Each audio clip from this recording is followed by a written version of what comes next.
jujur. Ketika saudara melihat orang banyak yang besar jumlahnya, apa yang muncul di hati saudara? Pasti beda-beda. Saya beri contoh saja ya, jangan tersinggung, saya cuma beri contoh. Kalau orang itu pabrik sepatu, ngelihat orang banyak, dia mikir apa? Ayo cepat, nggak usah ragu-ragu jawabnya ini. Ayo mikir apa? Kalau orang itu pabrik sepatu, ngelihat orang banyak yang besar jumlahnya. Nah, kira-kira kalau aku buka toko sepatu di sini laris enggak ya? Lihat kiri kanan, ada berapa toko sepatu di sini? Dan itu tidak salah, memang dia pengusaha sepatu. Kalau itu pengusaha salon, lain lagi. Saya akan lihat, kira-kira kalau aku buka yang cukur berapa banyak, yang ke salonku berapa banyak. Yang dibutuhkan apa di sini? Kalau dia penjahit, lain lagi pikirannya. Ngerti maksud ini? Nah, kalau saudara pengusaha rumah makan, lain lagi lihat orang banyak itu. Nah, banyak pendeta melihat orang banyak itu seperti para pengusaha itu. Wah, kalau aku buka gereja di sini ya, dengan model begini pasti banyak kolektorku. Nah, itu lain. Maaf, jujur saudara, setiap kali kita melihat orang banyak yang besar jumlahnya, apa yang menggerakkan hati kita? Inilah nilai gereja yang akan dihakimi oleh Yesus Tuhan, kepala gereja kita. Ayo kita jujur. Saya buktikan ini kepada saudara, dengar baik-baik. Saudara percaya hati Papa kita itu ada di satu ayat, yaitu Yohanes 3:16. Yang belum hafal, belum Kristen. Walaupun rajin ke gereja, serius saya berkata, kalau saudara nggak hafal Yohanes 3:16, ini pasti belum Kristen. Ayo awas, buka Alkitabnya. Awas nggak hafal, awas, ayo kelihatan tuh. Ayo ada yang buka. Betul, masih ingat apa bunyinya? Karena begitu besar kasih Bapa kepada dunia ini, sehingga dia berikan siapa? Nah, berarti sudah Kristen semuanya. Tunggu dulu, jangan puas. Saya akan tanya kalimat berikut. Menurut saudara, berapa persen gereja melakukan ayat itu untuk orang di luar gereja? Jangan jawab sebelum saudara tahu pertanyaan. Saya ada sebuah pertanyaan kepada saudara. Sebuah pertanyaan dengan dua jawaban, multiple choice atau pilihan. Dengarkan baik-baik.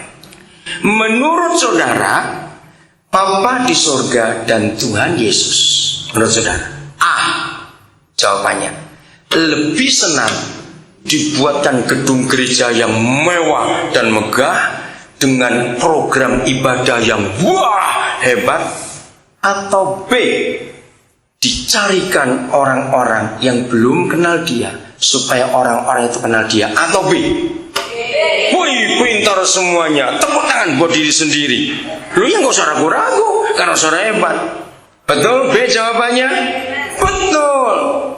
Jangan kaget, pertanyaan terakhir di bagian ini. Tapi faktanya kita kerjakan A atau B. Gak usah ragu-ragu, cepat. Nah, itu namanya apa? Munafik. Tahu kebenaran tapi tidak mengerjakannya. Gereja itu munafik. Jawab iya atau tidak? Itulah kita. Tahu yang B, Bapa dan Tuhan Yesus lebih senang Yohanes 3:16 tergenapi. Karena untuk itulah rencana kekal. Tapi faktanya kita kerjakan. Maka itu kurangi sebanyak-banyaknya kegiatan kegerejaan. Buang uang, buang waktu, buang tenaga, dan tidak menjangkau yang di luar sana. Apa yang menggerakkan hati kita? Setiap kali kita lihat orang banyak yang besar jumlahnya itu. Begini Tuhan kita. Maka bagaimana hati Yesus? Baca lanjut ayat 14. Bagaimana hatinya?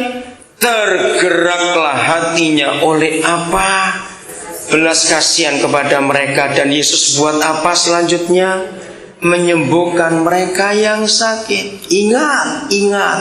Tujuan pertama dia mau apa? Jangan lupa. Mau apa tadi di situ? Menenangkan diri. Dia tergoncang. tapi dia harus korbankan kepentingannya sendiri demi orang banyak. Apakah setelah dia menyembuhkan yang sakit semuanya itu selesai? Jawabannya apa? Tidak. Lihat ayat 15. Menjelang malam, murid-muridnya datang kepadanya dan berkata, tempat ini sunyi, Guru, dan hari sudah mulai malam. Suruhlah orang banyak itu pergi supaya mereka dapat membeli makanan di desa-desa. Ini daerah gunung. Mari kita kejar pertanyaan ini. Karena untuk apapun juga, saudara, motivasi kita itu yang menentukan kita ini Kristen model apa. Saya ulangi lagi. Apa saja yang kita buat harus kita cek, kita periksa motivasi kita apa dalam memutuskan apa saja dalam hidup ini. Katakan amin. Motivasi itu menentukan siapa kita. Orang yang mata duitan, apa saja yang dia lakukan dan sebelum dia lakukan, selalu uang adalah tujuan. Dan tidak salah kalau memang dia mata duitan. Maka itu tanyakan, melihat orang banyak, apa motivasi kita? Seperti tadi, pengusaha sepatu pasti mikirnya berapa ukuran kaki orang-orang itu. Pengusaha rumah makan, kira-kira cocok masakan apa di sini kalau aku buka. Pengusaha salon akan lihat juga, kira-kira mereka mau masuk salonku dengan model apa dan sebagainya. Kalau dia penjahit akan mikir juga. Nah, motivasi kita, pertanyaannya, masa Tuhan Yesus masa Tuhan Yesus nggak tahu kalau ini sudah mulai malam dan tempat ini sunyi? Dia tahu nggak? Tahu. Lalu apa motivasi murid-murid berbicara hal itu? Siapa bisa jawab?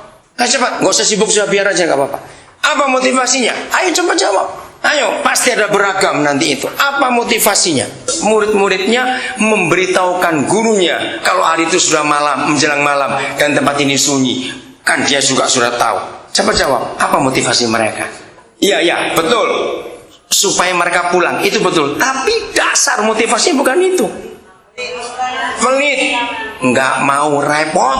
Catat itu baik-baik. Bukan cuma pelit, akarnya di dalam dasar hati mereka nggak mau repot, suruh pulang karena mereka sendiri belum makan. Betul tidak? Itu masalahnya, saudara. Apa yang ditulis di Matius 14 ayat 15 ini, itulah motivasi gereja kebanyakan zaman sekarang. Nggak mau repot ngurus orang-orang yang di luar, nggak mau repot. Ayat 16, kaget nanti kita lihat ayat ini. Tetapi Yesus berkata kepada mereka, tegas. Maka perkataan dan jawaban Tuhan Yesus kepada argumentasi murid-muridnya, suruhlah mereka pulang, dan seterusnya. Inilah jawabannya. Tidak perlu mereka pergi. Ayo baca sama-sama. 1, 2, 3. Kamu harus memberi mereka makan. Kalau ada orang pelit di 12 murid itu langsung stroke hari itu, saudara. Beri makan orang segini banyak. Uangnya siapa? Coba bayangkan. Itulah Yesus. Padahal dia sendiri perlu tenang. Dia masih tergoncang. Sudah melayani mereka untuk menyembuhkan mereka. Dia masih mikir beri mereka makan. Jujur gereja, berapa persen kita punya hati seperti ini? Jujur. Maaf majikan-majikan, jangan marah saya bicara. Siapa yang punya pembantu rumah tangga, lalu berasnya dibedakan antara kita makan dan mereka makan? Kejam itu. Kita makan beras mahal, mereka makan beras dolok. Awas dalam nama Yesus. Siapa majikan Kristen yang membedakan lauk yang kita makan dan yang mereka makan? Awas. Kita belum Kristen kalau model seperti itu. Maaf. Ingat perwira di Kapernaum, orang kafir, dia orang Roma, dia penjajah. Apanya sakit mau mati? Coba apanya? Pembantunya, hambanya. Mari kita kejar. Koma, jujur. Ketika saudara melihat orang banyak yang besar jumlahnya, apa yang muncul di hati saudara? Pasti beda-beda. Saya beri contoh saja ya, jangan tersinggung, saya cuma beri contoh. Kalau orang itu pabrik sepatu, ngelihat orang banyak, dia mikir apa? Ayo cepat, gak usah ragu-ragu jawabnya ini ya. Ayo mikir apa? Kalau orang itu pabrik sepatu, ngelihat orang banyak yang besar jumlahnya. Nah, kira-kira kalau aku buka toko sepatu di sini laris enggak ya? Lihat kiri kanan, ada berapa toko sepatu di sini? Dan itu tidak salah, memang dia pengusaha sepatu. Kalau itu pengusaha salon, lain lagi. Kita akan lihat, kira-kira kalau aku buka yang cukur berapa banyak, yang ke salonku berapa banyak. Yang dibutuhkan apa di sini? Kalau dia penjahit, lain lagi pikirannya. Ngerti maksud ini?